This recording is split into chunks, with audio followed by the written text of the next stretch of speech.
Welcome to Chisom Godwin. In this video, you will learn the anatomy of the brachial plexus in a simple step-by-step way. We will cover its roots, trunks, divisions, cores, terminal branches, and key clinical correlations to make learning easy and memorable. The brachial plexus is a network of nerves that supply the upper limb. Think of it as a highway system. Many small roads join together, separate, and finally reach different destinations. It carries motor fibers that control muscles and sensory fibers that provide feelings from the skin. Without the brachial plexus, you won't be able to move or feel your upper limb. The brachial plexus is divided into 5 parts, designated as roots, trunks, divisions, cores, and terminal branches. To remember them, you have to memorize this. Remember to drink cold beer. Remember to drink cold beer. Remember the R there refers to roots, to refers to trunk, drink refers to divisions, cold refers to cores, and beer refers to terminal branches.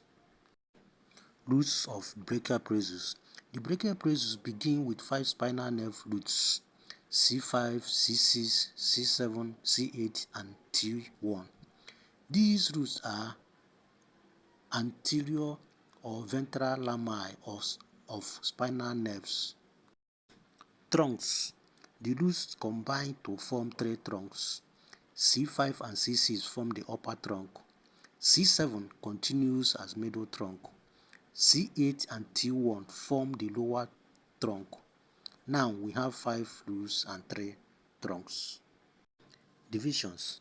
Each trunk is divided into 1 anterior division and 1 posterior division. Since there are 3 trunks, we get 6 divisions. Anterior division generally supply the flexor muscles, and posterior divisions generally supply the extensor muscles. Chords. The divisions organize to form 3 chords. They are named according to their positions along the axillary artery. The lateral chord is formed by the anterior division of the upper and middle trunk. The medial chord is formed by the anterior division of the lower trunk. Posterior chord is formed by all the 3 posterior divisions. The chords are named lateral, medial, and posterior because of their relationship to the second part of the axillary artery, not because of their position in the arm. Terminal branches. The chords give rise to 5 major terminal branches. The first one is the musculocutaneous nerve.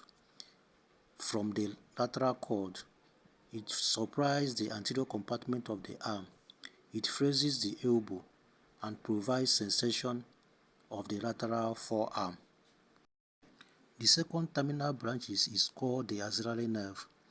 It is from the posterior cord. It supplies the deltoid muscle and teres minor.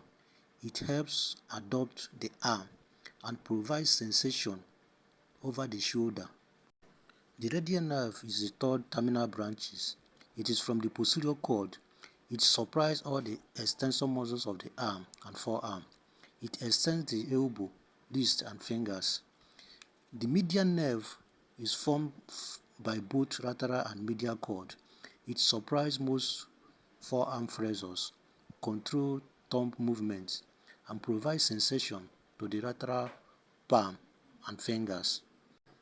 The ulnar nerve is the 5th terminal branch from the medial cord. It supplies most intrinsic hand muscles, responsible for fine finger movements, and provides sensation to the little finger and half of ring fingers. Now let's discuss why brachial plexus is clinically important. We have Erb's palsy. Erb's palsy occurs when the upper trunk C5-C6 is injured.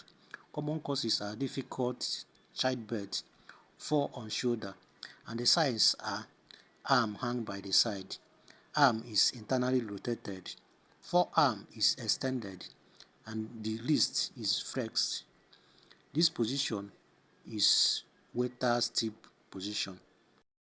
Chronic palsy occurs when lower trunk C8 to T1 is injured. The common causes are pulling on adducted arm and birth injury. Signs are weak hand muscles, claw hand deformity, and loss of finger movement.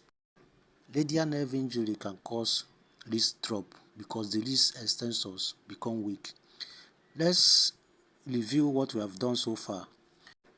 In summary, the brachial plexus is a network of nerves supplying the upper limb.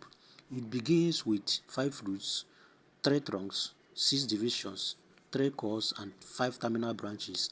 To remember them, you have to memorize this. Remember to drink cold beer. Remember to drink cold beer. Remember there is the root, 2 is trunk, drink is divisions, cold, cord, and the beer are the terminal branches. This mnemonic will help you remember the past. Understanding this sequence makes the brachial plexus much easier to learn. Now let's test our knowledge on the brachial plexus by answering this quiz. Number 1 question says, which spinal nerve roots form the brachial plexus? We have options A to D. So drop your answer in the comment section. Our second question says, which injury produces the Wetter's tip deformity? Here are the options. Drop your answer in the comments. Alright, if you found this lesson helpful, don't forget to like, subscribe, and turn the notification bell so you never miss further anatomy lessons. Share this video to your classmates and let me know in the comments which anatomy topic you would like to learn next.